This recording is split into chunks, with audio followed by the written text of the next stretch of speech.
All right, so the picks are in, the first round picks, that is, for the Giants and Jets in the 2023 NFL Draft. We're going to talk a little bit about it. And we've got Connor Hughes of SNY here to join me. And Connor, we're going to start with the Jets.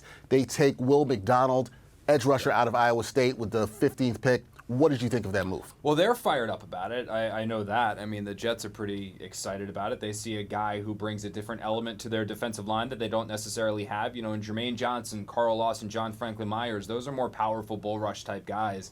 And this guy McDonald, he's not that. He's a speed guy. He's long. He's lengthy. He's one of those guys that they love the potential of him coming around the edge, and because of that length and because of that speed, the turnover potential in terms of forcing fumbles. I think it's like 11 that he forced when he was in college. But if you're asking me personally, I kind of look at it as an opportunity that the Jets had to fall back on. You know what I mean? Everyone and their uncle knew the Jets wanted an offensive lineman in this year's draft. And because of that, every single other team in this draft knew that if they wanted an offensive tackle too, what they had to do was jump in front of the Jets. So they did that, with the Steelers being the most recent, to get Broderick Jones, at the one pick right before the Jets at 14, trading with the New England Patriots to get that selection. And I think that kind of caused the Jets to start to scramble a little bit. I know they would have loved to have traded back. Unfortunately, because of the lack of talent in this year's draft, there weren't too many teams that were willing or wanted to trade up. So they had to make their selection at 15. And what they did was they took a player in Will McDonald who does have upside. Right. They do like. He does fit well within this defense.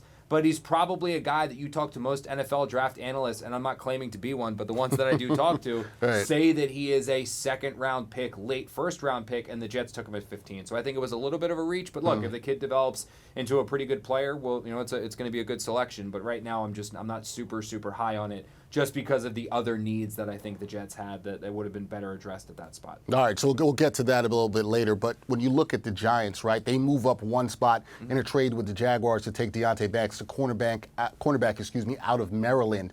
What did you think of that move and them moving up to get him? Yeah, so, I mean, I think what the Giants did was, look, the Giants went into this draft with two major holes. I mean, they have some positional issues that they can address, but primarily it's receiver and corner, right? Those were the two. And I think what Joe Shane saw was the run of receivers that took place a little bit before that Giants selection, and that spooked him a little bit. So instead of a run on cornerbacks happening and him kind of being stuck in that no man's land that the Jets found themselves in, he moved up and he took a corner who has a lot of traits that you like with a corner. He's incredibly versatile, where he can play press coverage, he can play man coverage, he can play zone coverage, he can play up on the guy, he can play back on the guy. He's got good size at 6 foot. He's got really good speed at 4.3, 5.40. He has pretty good ball skills despite just having 2 interceptions in college.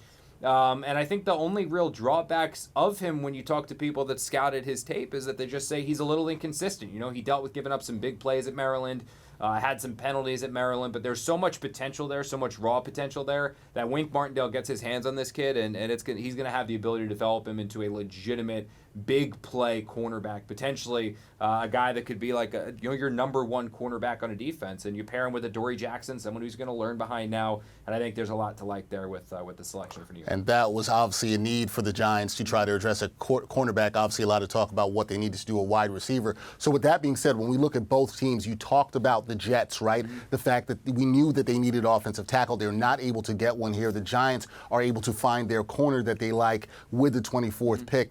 How do you assess both teams and what they did in round one? Was it a positive day for them in round one for both the Jets and the Giants? I think the Giants, yeah. I think the Jets, it's going to be a little bit of a disappointment. Yeah, look, I know that Robert Saleh is going to speak highly about this. Joe Douglas is going to speak highly about this. Right. A lot of guys within their building are going to speak highly about this. But the fact is that I don't necessarily know how much better or closer to a championship they got today. You know, with the Giants, I know they made the playoffs last year and the Jets didn't, but I don't look at the Giants and look at them as, oh, that's a Super Bowl team. I still see that team as a couple years away. I look at the Jets now with Aaron Rodgers and see a team that should be competing for a Super Bowl this year. And while the NFL draft isn't about drafting for today, it's about drafting with the future in mind. And you don't know if Bryce Huff's going to be back after his rookie deal. You don't know if Carl Lawson's going to return off the last year of his contract. So McDonald could be in the starting rotation next year. I looked at this as an opportunity to put something on this roster that's going to help the Jets reach a Super Bowl this year. Depth on the offensive line, or considering the age concerns with Dwayne Brown and the injury issues with Max Mitchell and Mekhi Becton. I thought that was something that was very important for this team to do.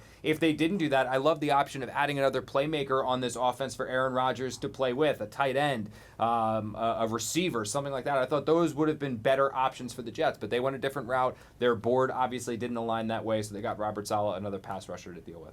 Yeah, or play with. and we'll see. Jets and Giants both have made their picks.